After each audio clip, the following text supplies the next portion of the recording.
ile sofa manu malo le tanto o lio Yesu Kiriso. O te o folofa mo fa talo fatu ile mai moa fa fonga le tatu tinu ile nei foi vai ngole fiafi a o sila mai mo le tatu tinu. Ya o le fo wi ai sina suinga o le taimi ama tol tatu pulu kalame le to na marelaina. Ya tatu po kalame la vaia malona fa tulangana le wi ai la sululu. Ya ua tau foi le tau tutu mai luma le tatou polo kalame o tau taia. Ona lua tatou polo kalame ia sululu pe ona silafia la tunu. O la sululu lava ia i tatou polo kalame foi o talonga. Le ae wha tau taia i le tofa ia siata. Ia po le tatou suppose talo no. I le tūlai lima. O le ala foi lana le utou mai moe. Tau no wha ilo atu le vaenga i le whaatalofa ma le foi le whaawhiloa i le tātua tinu. I nei meane, mo whaate ia lau mai mo mai, ia umawe atu i tātua polo kalame. Wa o le teimina nei, i le tātua tinu. Ia pe e, foi le tuli mata i lama, a lava le tūlanga o le tātua polo kalame. Wa o ka koe fia kerengi mo pomu. I meane, foi whaapeo le tātua tinu. Ia, por le meo ia ise pomu o le apa. Ia, i le nefua so wawina, a mata tātua polo kalame. Ia, au tūlanga na. O te wha whaeloa ia tuai i le nganga whaaloalo i lo taupa ia malo tō mamanu. Ai, e fia whaeloa atu. Ia, o le ua maua sia manoa. Ia, ma te tala noa ai, ma whapena o le whaasoa ai. I le tu e tau whaelo. Ia, o le fionga po stasi o tamali. Ia, o le fionga ia vui. Ia, o le fionga ia vui. O te iloa o tamaia i le whaupunga. Foi le whaperitani e no introduction. Ia, o te iloa. O tau sila fia uma. Ia, le tamali. Le foi tamali o la tunu. Ia, le fionga ia vui ma sina mua. Sina folava. Ia, le ua maua sia lao. Ma sia vanoa. Ia, whaaftai e foi. Ia, le fionga ia vui. Ono le whaavanoa i no lono taimisi. Ia, ma te whaasoa ai. Ma tala no foi tātou polo kalame o le tautai. Ia, au te iloa foi. O lea whata a mātou i te whiloa, i lea marita mātou i a vui. Tālu mai tūto a tasi. Tālu mai tūto a tasi. Ga uma tūto a tasi le mātou pēno. Voi lea marito whaia siata. Ia o whaila, o vai se unga. Ia o lea whata a tau maua si a whiloa. Inga whaftai lea tua. Ia ilo ia i lava se mo suia i le tamama. Tua le fionga. Ia i a vui. Pe o le ua mātou i whiloa. Pe ua tili o na whaate putele. Ina le malo si o le fionga i a vui.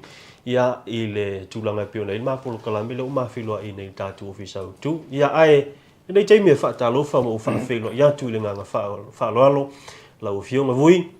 Ia, ua mwhai ona mausia lau tātu te toi whiloa. Ia whaaftailanga le leo le tua. Ia olo vai a pia suru tino ilo nanga le. Ia malana tausi. Ia i lau fionga. Ia vai peila malos. Malole sui fua maua.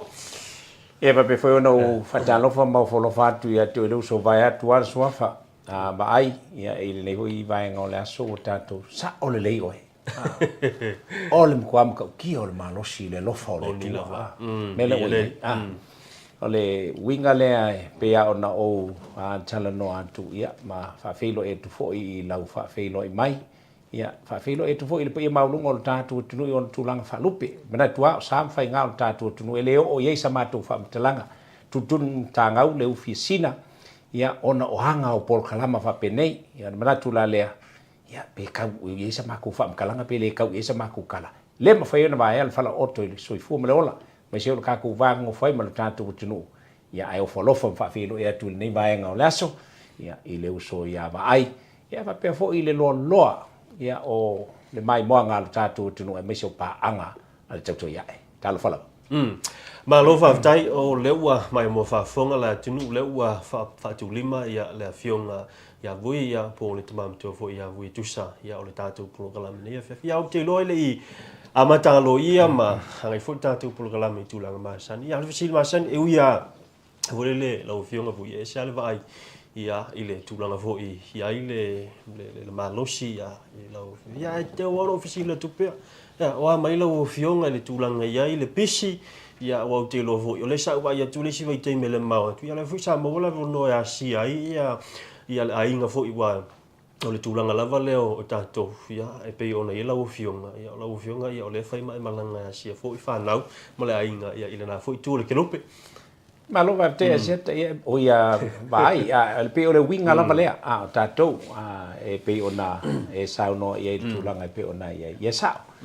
Ia o le talavo ile ia fia yai ya le manuia o fia fo yai le ia male fia o fanga le ale mangulele ko o fanga ia ia pe vola ona o le upo le fa palangi killing 2 birds with 1 stone a ula killing 3 birds with 1 stone le melenga o wai o la malanga to waso o malanga ai fa fo se ia la malanga ona le fa pe ponga le tama se tu fine a pitai ia ua avea ma wala o kausu e mingo se no e Samoa nei na leo na uto e lo i Australia ai te no te Australia ia ele ngata ole ole a fo le feilo ia i male SBS male ABC TV ia ma se tasi fo yo tu stala i longa tanga te ua i tono Australia me te fa sala longa le sunga ya Ray Martin ia ona ole documentary le na pu e nai ia fa tasi la ma se usunga fono se tasi fo yo matai o tatu tunu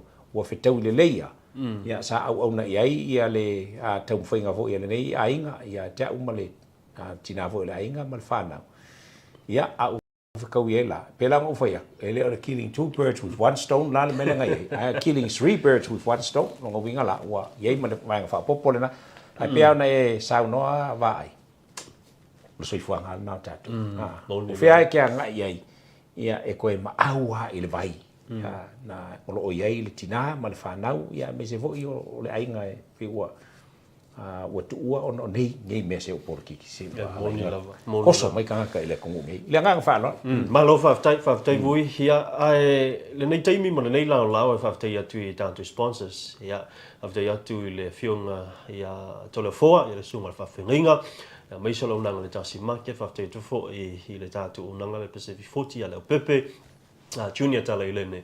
Ja, me se foi Christian man tatu vaenga Samoa ColourShop. Ja, me se foi vaenga le Universal Church. Ia i nai New Zealand. Ia lo fa pena o na lango. Ia i le tatu polo kalame nei. Ai we wa o ta le i hanga yatu i nei fa so fo le fia. Lo vasta waisa malanga fo i se foi. La uli se vai tatu mo. A te loa la o malanga tu le se vai. O mana ia le swinga o. A mata tu ale swinga na o fai fo sina le fo tatu se vai. I le tatu wa fo le mo i fanua. Matanga o fia te ilo po wa o e sisi lai le tūlanga lai ai. I le matanga o fia o le tūlanga ua whapena. O ne toi fausia ma whale lei a tili. Le tatu wa. Whaftai ua ea le polonga nei tatu tanga te whamalanga i le wao polo. Musa wale mea, mai mamoni. Ia wa e pio na silifia. Ia o ne e malanga mai sa vai. Ia e te lala i nāru ia so fia. Ia e te lelai na watu tu fo i lelei i lalo ngiuma.